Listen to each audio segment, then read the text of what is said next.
Hello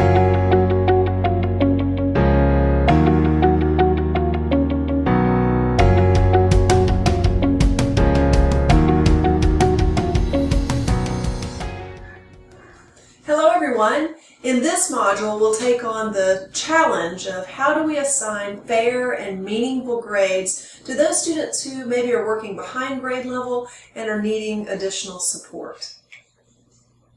When we think about grading, an analogy that I always like to give is of a GPS. When we think of the way that standards and grades and feedback go together, it's like this.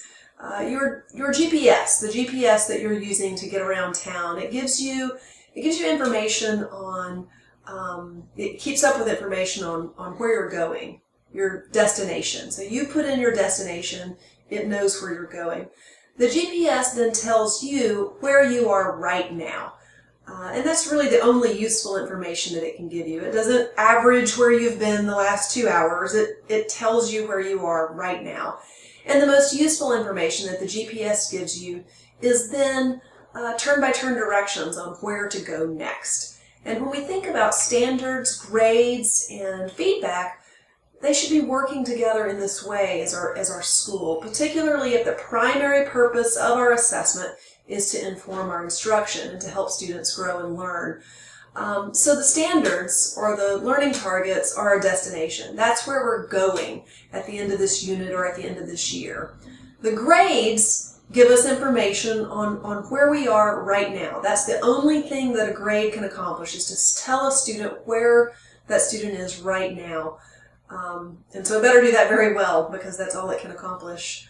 The feedback is the most valuable component of that system. The feedback tells the student turn-by-turn directions of what to do next to grow and learn.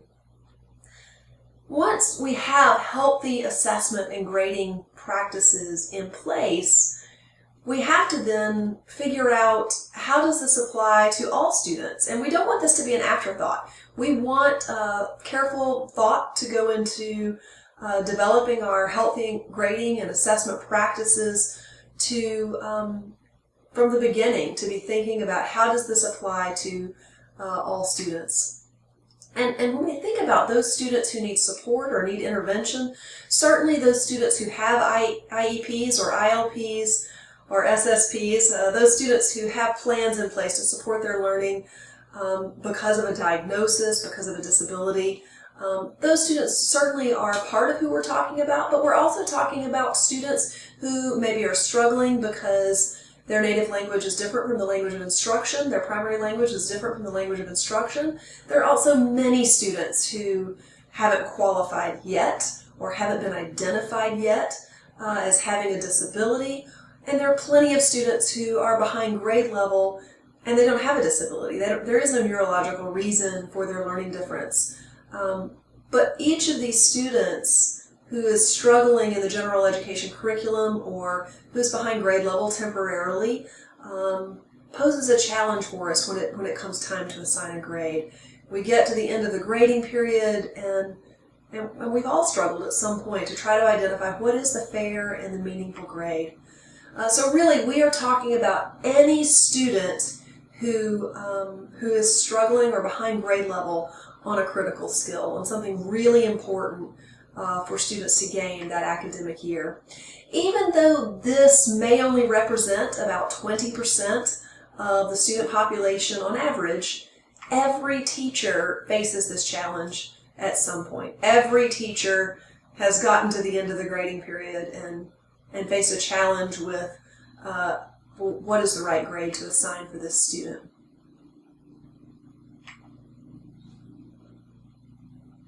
So how do grades look now for students who have disabilities? Research on grading students with disabilities started in the 1980s, and we know that the way that grades tend to look for students with disabilities is a bit different over time than the way grades look for students who don't have IEPs or don't have disabilities. In early grades, though, they tended to start out the same, these researchers found.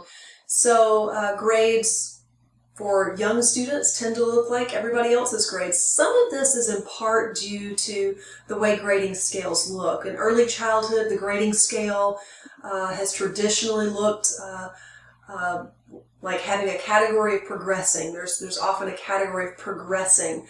The problem is, within that category of progressing, it's difficult to tell the difference between the students who are progressing on track, progressing well, progressing ahead of schedule, and students who are making progress but are behind grade level.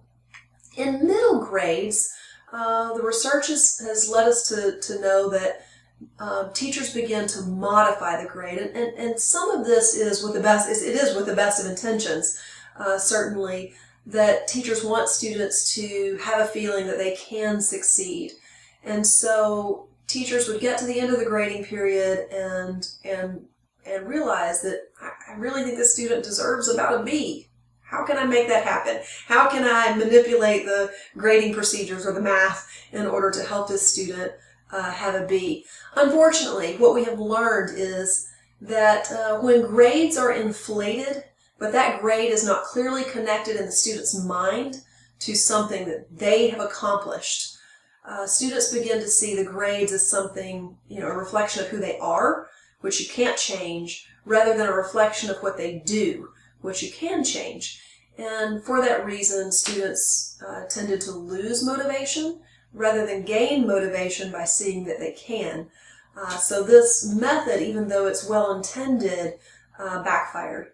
In upper grades, the researchers found that exceptional learners, those who have IEPs, tended to receive low passing grades, placing them at the highest risk for dropout. Now, this research was conducted in the U.S., so some of this is contextual, unique to the U.S. And, the idea is that we know that many schools have an unwritten rule that you cannot fail a student who has an IEP in the U.S. in order to avoid litigation.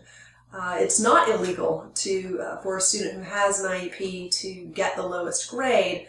I'll explain those nuances in a bit. And even if we're talking about schools outside the U.S., it's important to follow the recommended practice, even when we're not legally required to follow IDEA. Nonetheless, receiving pervasively C's and D's places these students at the highest risk for dropout. And none of these answers is really right. Neither pervasively high grades nor pervasively low grades is the right answer when we think about how should we assign grades to students who are behind grade level. The researchers have found that neither parents nor students nor teachers really found that modified grades were very fair. In fact, in the U.S., the Individuals with Disabilities Education Act area of lowest compliance, in the entire law, the area of lowest compliance is in the area of progress monitoring and reporting. So we have a lot of work to do in terms of how we measure and report learning and behavior for students who are needing support. So what do we do? What do we do about this student who has a diagnosed learning disability, is trying hard, struggling terribly with language arts standards? So the student has a learning disability, is behind grade level on language arts standards.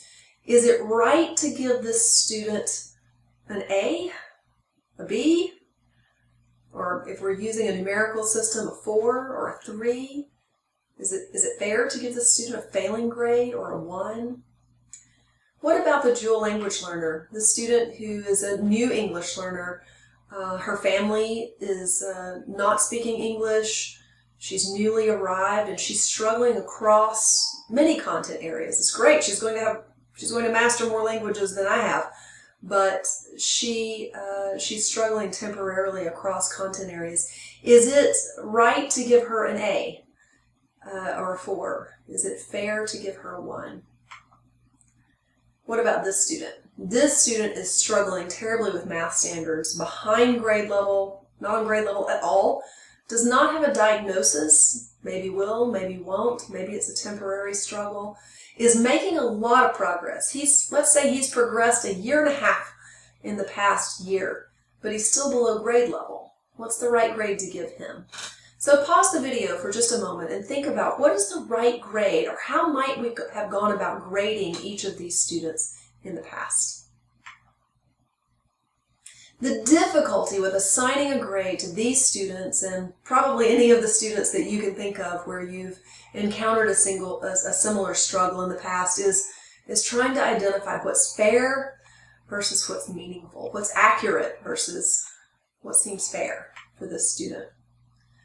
So next, what I'd like for you to do is pause the video, and if you can, talk to other people in your school. What right now are the current school policies? Are there any policies that guide you on how to grade students who are behind grade level? What are their unwritten rules, if there are any? Like I alluded to a bit ago, in the U.S. an unwritten rule is you can't fail a student who has an IEP. What are the common solutions? How do we figure it out? How do we report to families and students on how they're doing when they're behind grade level? Who decides the grade that ends up on the report card and on the transcript? Let's take a few minutes to figure out what we're doing currently.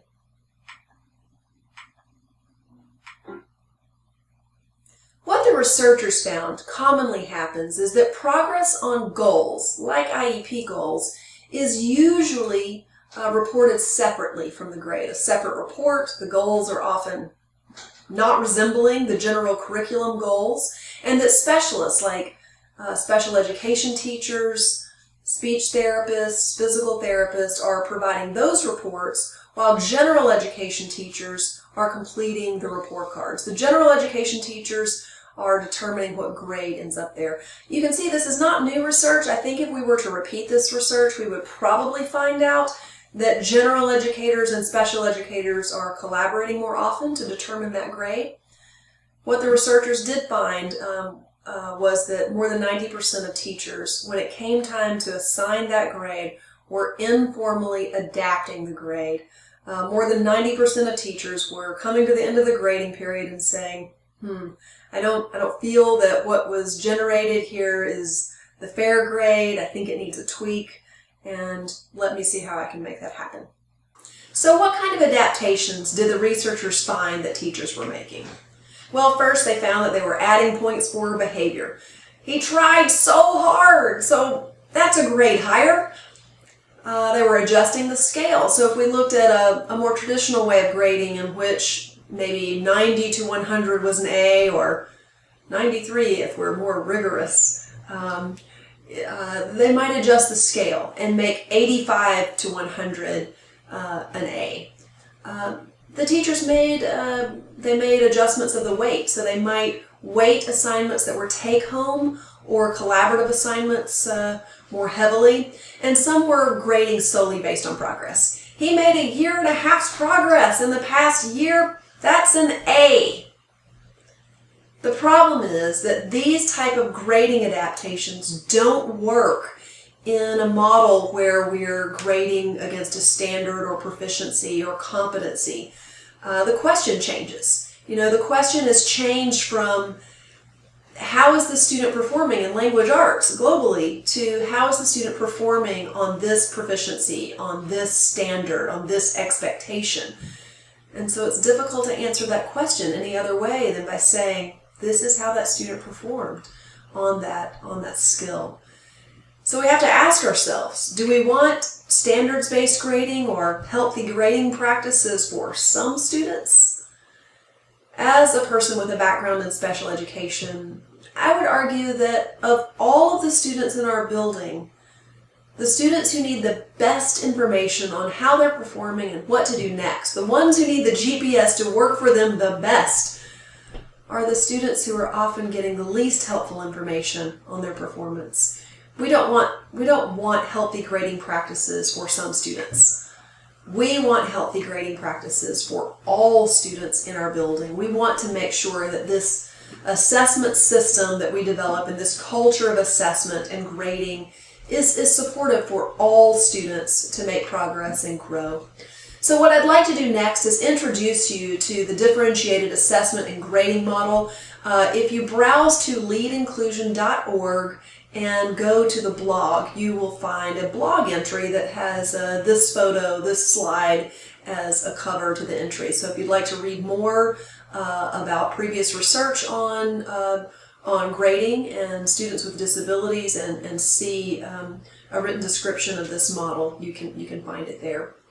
So in this model, what we're doing really is going through a decision-making process to identify what the right grade is to give a student who's behind grade level. The problem is in typical grading systems, we have one symbol that indicates how a student is performing, and it's not possible with that one symbol to both say this student is doing great or not, and also this is also not on grade level or is. So we need an additional symbol to be able to indicate whether the performance is on grade level or not. But let's start first with the first question that we have to ask. And what we're trying to get at here is what is the right thing to measure to begin with, rather than getting to the end of the grading period and trying to figure out how to justify a particular grade. We want to make sure that for every student we've measured what was right. And for some students, the grade level expectation is not what's right for us to be measuring. So we lean on our national or international standards to be thinking about, what is the expectation, this grade level of all students, in order to determine if that's an appropriate expectation for a student who's behind grade level. And the first question that we have to ask is, does this student require an accommodation or a modification? So any student who's requiring support in order to be successful in the general curriculum, we need to ask, is an accommodation or a modification needed for that success? So when we think about accommodations and modifications, the word adaptation means change. It's a change to the curriculum or a change to the assessment. And these adaptations can be either accommodations or modifications. Here's a list of 4 common adaptations that can be accommodations or modifications, and you can think of many other examples of changes that we make in order to help a student access the curriculum or to bring their curriculum to the level of where a student is currently. So take a minute and pause the video and see if you can determine which of these are accommodations and which are modifications. So when we think about accommodations and modifications and which type of adaptation is it, every single time we have to know what we're measuring before we can say if any given adaptation is an accommodation or modification. Accommodations don't fundamentally alter the grade level expectation. They level the playing field. They allow a student to access the material. Another way of putting this is an accommodation is a change or support to one skill, but we're measuring a different skill. So if you're taking a driver's exam, you're allowed to wear your glasses or contact lenses if you need them. This is support of your vision when we're measuring your driving skills. It does not impact, it doesn't impact your ability to drive, other than if you can't use them, then we're unable to measure your driving skills. A modification, on the other hand, changes the game. It fundamentally alters the grade level expectation. Another way of putting it is, modifications are support for the very skill that you're measuring. So if you wear your glasses during an eye exam, this represents a modification. We're no longer measuring the same thing. Now, does that mean that that modification isn't appropriate? Not necessarily. Often we need modifications. But when we measure the skill that is being supported, we're changing what we're measuring now. All right, so when we think of extended time, this is almost always an accommodation. Extended time is an accommodation as long as we're not measuring speed. There are a handful of times when we measure speed. We think about speed with reading fluency, reading pace. We think about speed with automaticity of math facts. And it's pretty hard to think of many other examples where we're measuring speed. Completing an assignment orally is an accommodation as long as we're not measuring writing skills. Fewer questions is an accommodation if 2 criteria are met. if all of the questions from which some are removed are measuring the same skill and if they're all of comparable difficulty. Prompts and cues are an accommodation as long as we are prompting and cueing something other than what we're measuring. So if we're helping a student to stay on task during a science assessment, that is an accommodation as long as we're not measuring and reporting on staying on task. Extended time can be a modification. If we're measuring speed, this would be uncommon. Completing an assignment orally would be a modification if we were measuring and reporting on writing skills. Fewer questions is a modification if we take away some of the harder questions. It's also a modification if we are giving a multiple choice assessment and we take away some of the distractors. This is a modification because we have increased the probability of a correct guess. The probability that I did not have any idea what the answer was and I got it correct anyway. Prompts and cues. These are modifications if we're prompting and cueing what it is we're measuring. So if we are providing extra scaffolding and support for a student to get through a writing assignment, through a social studies assignment, through any kind of assignment, and for students in the class, this is being measured, the skills are being measured without help. They're being measured as independent skills, and then we provide prompts and cues to support a student to get through the assignment or task.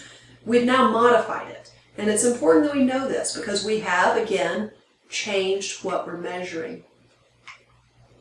So let's take this example of a report card that is divided by standards or proficiencies. And let's say, for example, that a student requires modification on this skill, and this skill. So on decoding, fluency, and spelling. So these are the areas. So we can see that really the question about whether a student needs accommodations or modifications is not, it's not by subject. It's certainly not by student. But it's not even by subject. We have to think about it for individual skills. When we're considering whether a student needs modifications, it's important to remember that very few students require modifications across all areas. The smallest portion of our population of students with multiple severe disabilities requires modifications in many areas or all areas. And this need for modification is always driven by data. It's a team decision. It's done in advance. It's not something that we decide as report cards are going home. It's something that we decide in advance. And we should never see modification or the need for this type of support to be automatically permanent. Our goal is for modifications to be temporary, intervention to work, and students to no longer need those in the future. Sometimes the need for modification can be there at the beginning of the year and not by the end of the year. And this really is the ultimate goal for many of the students we serve. Once we determine whether an accommodation or modification is needed for a student who is needing support, we then know what the expectation is needed. So for students who require an accommodation, we grade those students on the grade level expectation. Even if the student has a disability, we hold that student to the same expectation if the team has determined that all that student needs is an accommodation to provide access to the curriculum. If a student requires modification, then we have to determine what the modified expectation should be. So, for example, we've got we may have a standard or an expectation in our curriculum that students will read passages fluently. So often our standards, the standards of our curriculum, are not written in measurable terms. So we have to infer what is the grade level criteria, what is it that we're expecting. And so within fluency, there are many components to fluency, but you get a lot of bang for your buck with reading pace. And this teacher may say, well, by the end of the year, we expect that students are reading at 150 words per minute. And we may say, well, this student is reading at 20 words per minute right now, team.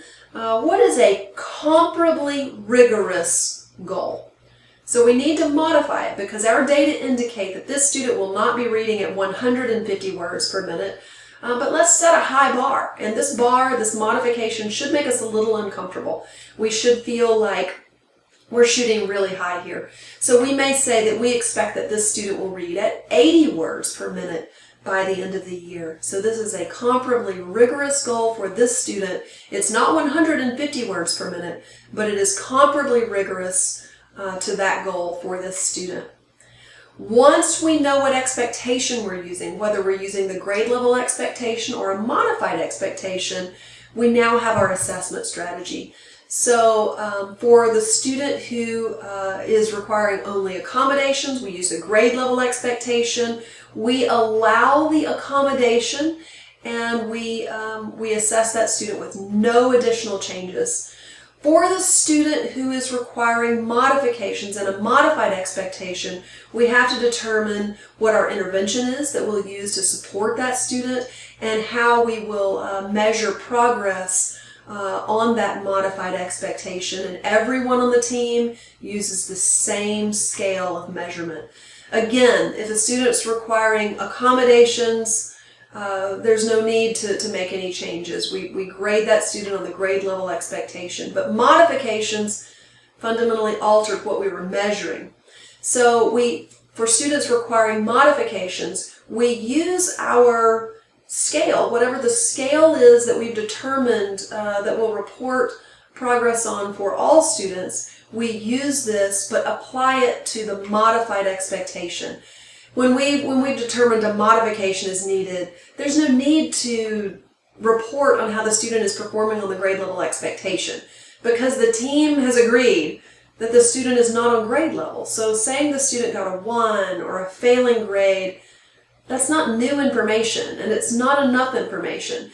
It's as if we have to take our ruler and we need to pick it up and put it down on the level of work where this student is. We need to shift our ruler so that we're measuring progress, but on the modified expectation. So if your grading scale looks like this, if it looks like numbers, if it's stars, moons, and peace signs, it doesn't matter. Whatever your grading scale is for all students, we now apply that to the modified expectation. But this doesn't work so well. So using a percentage-based scale doesn't work for classifying learning or classifying behavior in general. So it's very difficult to apply this process using this type of scale because we have to know what our categories mean. We have to know what the meaning is of each of these categories. We can't stop here though. We have to consider how we will report. We have to report not only that the student is performing well or not well on the modified expectation, but we have to report that we made a modification when we did. So this grade, and this grade, remember, are based on modified expectations. But if this report card goes home, the family, the student will see a 4 for reading fluency and feel like the student is doing great in reading fluency. And she is, but it's not grade level, and we don't want to miscommunicate that the student is performing at grade level. So we need to send the message both that the student is performing well against a modified expectation, but we need to note which of these expectations were modified. So we note the grade is based on a modification on the report card, and we carry that notation over to the transcript. So we might see an asterisk next to each of these grades, with a note on the report card saying, based on a modified expectation. Now note, this does not say based on IEP goals. It doesn't say anything about an IEP or a 504 or an SSP or an ILP. It simply says that the grades are based on modified expectations. Now, in the U.S., this is important for legal reasons. And if you want to read about what the Office of Civil Rights of the U.S. Department of Education had to say about this, you can browse to tinyurl.com/OCR grading. What the Office of Civil Rights said was a couple of things. First, they don't care what you do on a report card. Report cards go home to families and students, and the whole issue here is they don't want us to disclose disability status outside of the IEP team. They don't want us sending disability status to other schools, to institutes of higher education, potential employers, any third parties. So it's we don't want to do that. That really violates a person's human rights to disclose their disability status. So we don't want to do that. But because of that, the Office of Civil Rights doesn't care what you do on a report card, because it only goes to people who are already on the IEP team, if that's applicable. But transcripts are different. Transcripts go to those third parties. Transcripts go directly to institutes of higher education and potential employers. And so for that reason, the Office of Civil Rights says, yes, you may note that a grade was based on a modified expectation, but that can only be the case if modifications are available to any student who needs them. Other questions that high schools have to answer include, does the student get course credit if modifications were made? And this is a decision that schools have to make. At what point was the curriculum modified to the extent that that the student's not eligible for course credit? This should be a rare occurrence that we say modifications were so significant that a student is unable to earn course credit. Of course, in Vermont, students are not earning course credit anymore based on completing the requirements of a course. It's rather, do students earn proficiency-based graduation requirements, which is an innovative way of thinking of this and something that many schools could learn from. But determining whether a student earns credit or not for a course is something that schools all over are going to have to make, decisions that schools all over are going to have to make. The same for GPA. This is a decision that districts and schools are going to have to make. But when we think about whether we change the GPA or whether GPA is affected by modified curricula, we need to again ask, to what extent was it modified? Is it modified to the extent that it is an entirely different course, that the student didn't meet the requirements of the course? And we can look at what we're doing with other types of modifications. Technically speaking, when a student is in an honors course or an AP course, the curriculum has been modified from the grade level expectation. So we can look to what kinds of changes are we making, if any, to GPA procedures when we are modifying in that way, to start the conversation about what kinds of changes, if any, would we want to make to GPA based on modification for a student who's needing additional support to be on grade level. Again, there are resources on grading in a standards-based environment and grading students who are below grade level and needing support at leadinclusion.org.